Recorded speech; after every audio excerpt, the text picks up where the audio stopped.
Good morning friends. मैं हार्दिक शर्मा आपका स्वागत करता हूं दोस्तों हमारे आज के प्रेजेंटेशन में। अपने इस प्रेजेंटेशन में हम लोग कवर करेंगे 11 और 12 तारीख का सारे इंपॉर्टेंट करंट अफेयर। देखेंगे हमारी आज की कंट्री, कुछ इंपॉर्टेंट क्वेश्चंस, आज के इंपॉर्टेंट करंट अफेयर्स और हमारी सारी इंपॉर्टेंट डेट्स जो इस मंथ की हैं। तो चलिए शुरू करते हैं हमारा आज का प्रेजेंटेशन, जिसमें सबसे पहले हम लोग देख लेते हैं गल्फ कोऑपरेशन काउंसिल।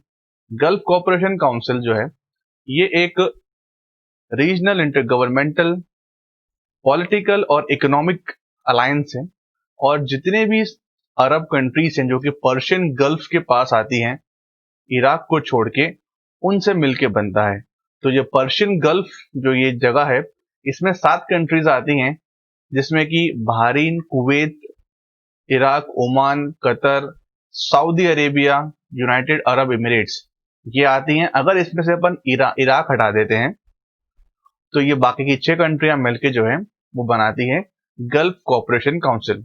इसका जो हेडक्वार्टर है वो है रियाद सिटी, सऊदी अरेबिया में। इसके जो अभी सेक्रेटरी जनरल हैं वो है कुवैत के नाइफ बिन फल अल हजरफ, और ये जो है ये फाउंड हुई थी 25 मई 1981 में। तो हमारी जो आज की कंट्री है गल्फ नेशन की, वो है ओमान। ओमान आप जानते हैं एक वेस्टर्न एशियन कंट्री है। यहाँ की जो कैपिटल है वो है मस्केट, और यहाँ की जो ऑफिशियल लैंग्वेज है वो है अरबिक और इंग्लिश। यहाँ के प्राइम मिनिस्टर हैं हैताम बिन तारिक अल साइद। यहाँ की करेंसी है ओमानी रियाल। दोस्तों यहाँ पे इंटरेस्टिंग बात यह है कि यहाँ के जो अपर हाउस है, जिसे इंग्लिश में काउंसिल ऑफ स्टेट भी कहते हैं, वहां पे उसे मजलिस अल दबला जो है उसे अपर हाउस, यानी वहां की जो राज्यसभा है उसको मजलिस अल दबला भी कहते हैं, और लोअर हाउस जो है उसको मजलिस अल शूरा भी कहते हैं। ये आप देख सकते हैं राइट में जो है इसका मैप है ओमान का। अब मैं अपन इसको एक बार मैप में देख लेते हैं कि कहाँ है हमारे ओमान। तो देखिए दोस्तों, ये रहा, ये है ओमान, यूएई और सऊदी अरेबिया के नीचे, और ये है, ये जो एरिया है दोस्तों ये है गल्फ ऑफ ओमान।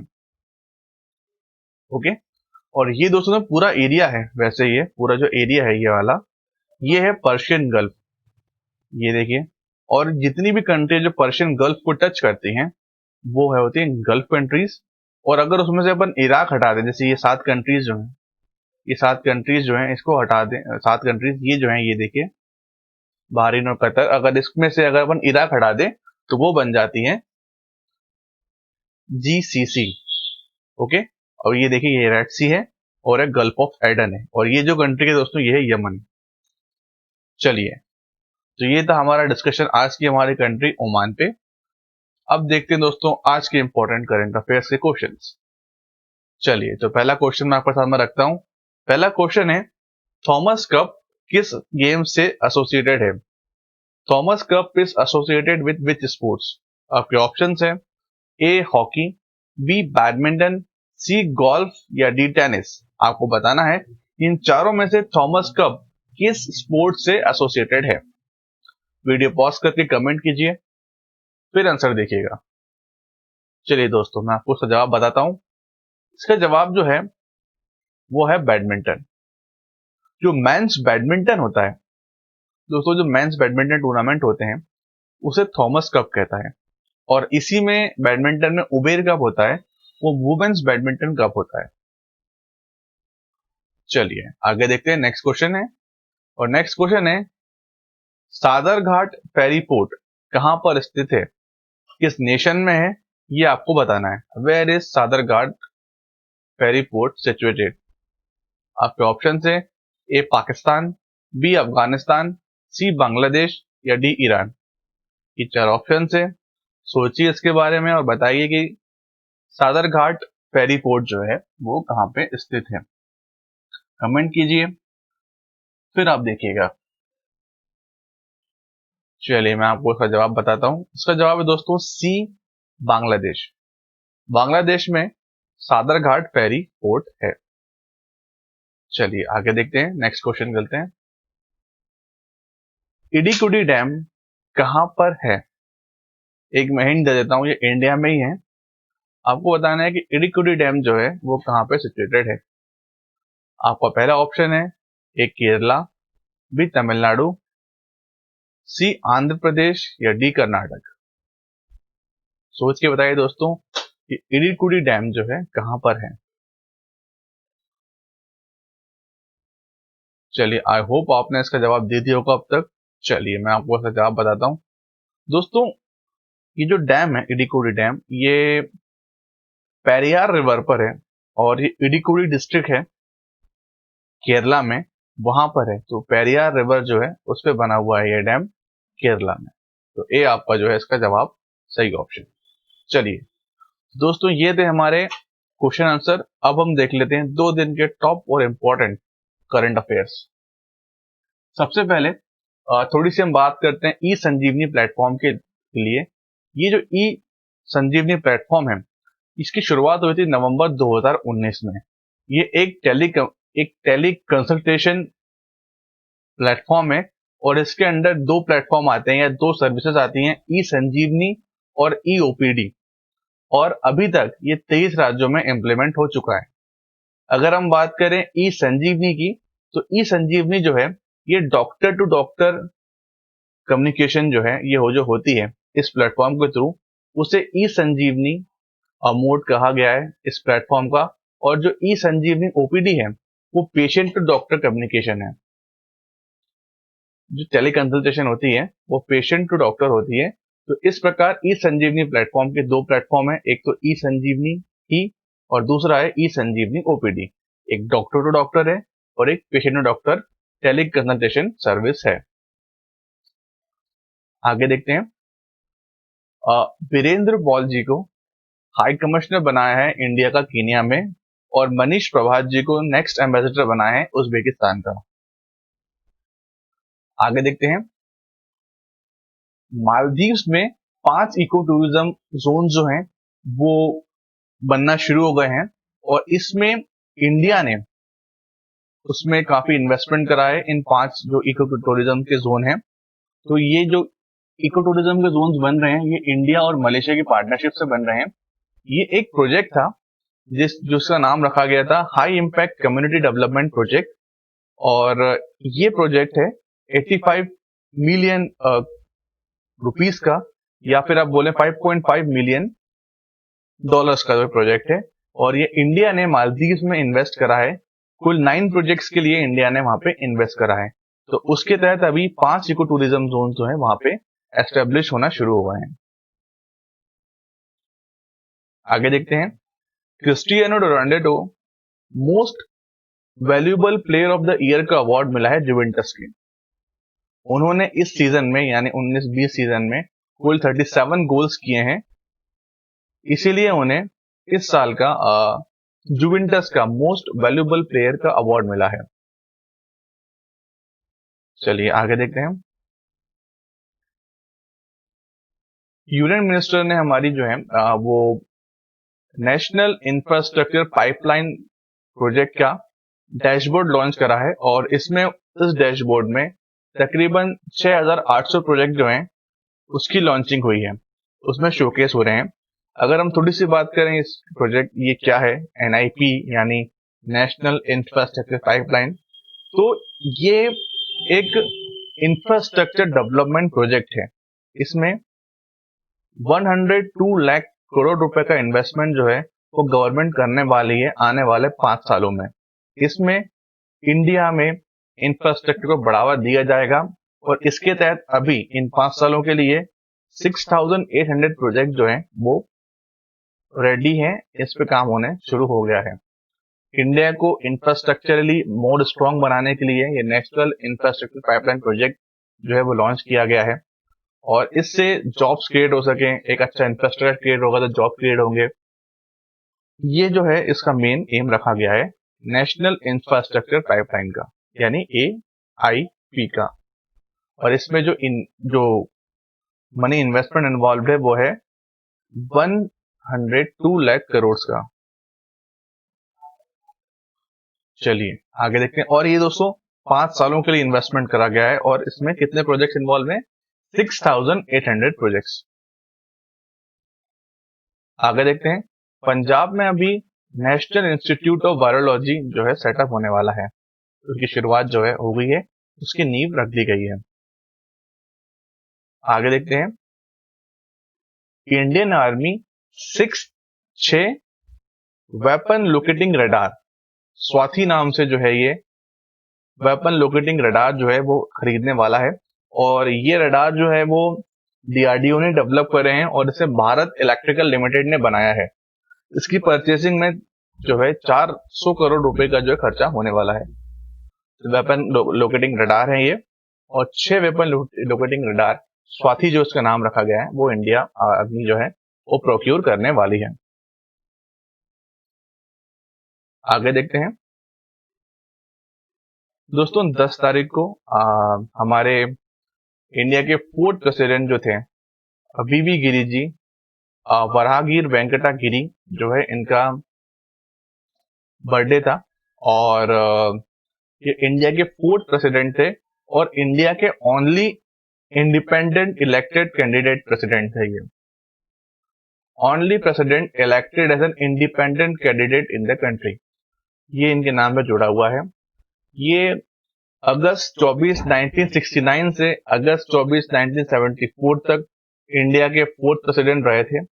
और 10 अगस्त 1894 ब्रह्मपुर उड़ीसा में इनका जन्म हुआ था और 24 जून 1980 चेन्नई में इनका निधन हुआ था। तो हमारे 4th प्रेसिडेंट थे वीवी गिरी जी। आगे देखते हैं, छत्तीसगढ़ का जो जगदलपुर है, यहाँ की जो म्युनिसिपल कॉरपोरेशन है, वो ऐसी पहले म्युनिसिपल कॉरपोरेशन बनी है जो कि जो अर्बन पीपल्स हैं उनको भी फॉरेस्ट लैंड राइट सर्टिफिकेट देने वाला है। तो ये फॉरेस्ट लैंड सर्टिफिकेट क्या होता है, मैं आपको एफआरए जिसको बोलते हैं, मैं आपको थोड़ा बताता हूँ इसके बारे में। देखिए, एफआरए में क्या होता है कि जो वनवासी होते हैं और जो वनवासी शेड्यूल ट्राइब्स जो होते हैं, या वो लोग जो वन में रहते हैं, उनको फॉरेस्ट की ओनरशिप के लिए और उस फॉरेस्ट लैंड के राइट के लिए, मतलब यूज करने के राइट के लिए जो है एफआरए सर्टिफिकेट दिया जाता है। ये है एफआरए सर्टिफिकेट मिलने के बाद जो जिसको ये सर्टिफिकेट मिलता है फॉरेस्ट में, वो उस लैंड का ओनर बन जाता है और उसको वो लैंड यूज करने का अलाउ रहता है। इसमें जो वनवासी जो होते हैं, जो शेड्यूल ट्राइब्स होते हैं और उनसे जुड़े हुए जो अदर लोग होते हैं, यानी अदर ट्रेडिशनल फॉरेस्ट ड्वेलर्स जो होते हैं, उनको इंडिविजुअल लेवल पे और कम्युनिटी लेवल पे ये सर्टिफिकेट दिया जाता है। एफआरए जो है रिकॉग्नाइज करता है, सेटल करता है और वेस्ट करता है राइट को to forest dweller through proper examination of field claims. तो ये छत्तीसगढ़ की जगदलपुर म्युनिसिपल कॉर्पोरेशन है, उसने ये पहल शुरू करी है कि अर्बन लोगों को भी ये एफआरए दिया जाए। अभी तक ये सिर्फ फॉरेस्ट ड्वेलर्स को दिया जाता था, जो शेड्यूल ट्राइब्स है उनको ही दिया जाता था, अब अर्बन पीपल को भी दिया जाने लगा है। आगे देखते हैं, 10 तारीख से दोस्तों आत्मनिर्भर भारत सप्ताह जो है वो शुरू हुआ है और इसकी शुरुआत राजनाथ सिंह जी ने करी है। चलिए आगे देखते हैं, छत्तीसगढ़ में एक और योजना शुरू हुई है जिसका नाम रखा गया है इंदिरा वन मितान योजना। अब ये योजना क्या है, इसके तहत वर्ल्ड ट्राइबल डे था 9 तारीख को, उस दिन ये योजना शुरू हुई है और जितने भी फॉरेस्ट ड्वेलर्स हैं, यानी जो वनवासी हैं, उन्हें सेल्फ रिलायंट बनाने के लिए ये इंदिरा वन मितान योजना शुरू की गई है। इसमें 10,000 विलेज के जो ट्राइबल पीपल हैं, जो ट्राइबल यूथ हैं, उन्हें कैसे फॉरेस्ट की जो चीजें हैं उनको प्रॉपरली इकोनॉमिकली यूज किया जा सके विदाउट डैमेजिंग द फॉरेस्ट। जो भी फॉरेस्ट बेस्ड इकोनॉमिक एक्टिविटीज होती हैं वो कंडक्ट करके उन्हें कैसे एम्प्लॉयमेंट दिया जा सके, तो वो एम्प्लॉयमेंट देने का काम जो है वो ये इंदिरा वन मितान योजना जो है वो करेगी। चलिए आगे देखते हैं, हुबाली में, ये कर्नाटक में एक जगह है, नॉर्थ कर्नाटक में, वहां पे रेलवे म्यूजियम की शुरुआत की गई है। और जो रेलवे म्यूजियम है, ये साउथ वेस्टर्न रेलवे में दूसरा ही ऐसा रेलवे म्यूजियम जो है इनॉग्रेट हुआ है। इससे पहले साउथ वेस्टर्न रेलवे में मैसूर रेलवे म्यूजियम था जो कि मैसूरू में था। उसके बाद ये दूसरा ऐसा म्यूजियम है हुबाली में जो कि नॉर्थ कर्नाटक में सेटअप हुआ है साउथ वेस्टर्न रेलवे के अंडर। आगे देखते हैं। अभी एक बुक लॉन्च करी है हमारे डिफेंस मिनिस्टर राजनाथ सिंह जी ने, और ये जो बुक लिखी गई है ये हमारे vice president M Venkaiah Naidu ji के 3 साल एज एन वाइस प्रेसिडेंट पे जो है ये बुक लिखी गई है, जिसका नाम रखा गया है connecting communicating and changing. Connecting communicating and changing नाम से जो है ये बुक लॉन्च करी गई है, जो कि 3 साल के कार्यकाल को बताती है हमारे current vice president M Venkaiah Naidu के। नेक्स्ट देखते हैं। रशिया ने अपनी पहली वैक्सीन जो है कोरोना वायरस के अगेंस्ट फाइट करने की जो वैक्सीन है वो लॉन्च कर दी है, और स्पुतनिक 5 जो है उसका नाम रखा गया है, और इसकी टेस्टिंग जो है व्लादिमीर पुतिन जी की बेटी पे भी की गई है। ऐसा जो है न्यूज में अभी चल रहा है। उसका नाम जो है वो स्पुतनिक 5 रखा गया है। आगे देखते हैं।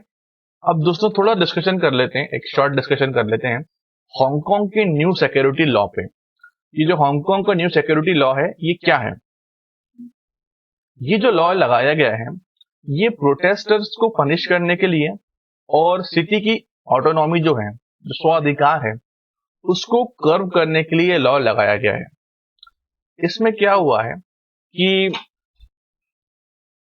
सक्सेशन यानी breaking away from the country, मतलब कोई भी काम जो कि कंट्री से अलग जाने का होता है, कंट्री को तोड़ने का होता है।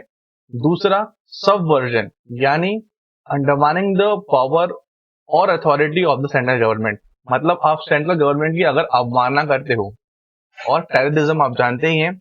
और उसके बाद अगर हम बात करें तो कंक्लूजन विद फॉरेस्ट और एक्सटर्नल फोर्सेस, अगर आप एक्सटर्नल फोर्सेस के साथ मिलके कंट्री के लिए कुछ गलत करते हैं तो सक्सेशन, सबवर्जन, टेररिज्म और कंक्लूजन विद फॉरेस्ट और एक्सटर्नल फोर्सेस जो है अब क्राइम वहां पे डिक्लेयर हो गया है, और इसके तहत मैक्सिमम सेंटेंस जो मिलेगा वो लाइफ इम्प्रिजनमेंट का मिलेगा। तो ये 4 कैटेगरी के जो है अब इसको क्राइम जो है वहां पे अब बना दिया गया है।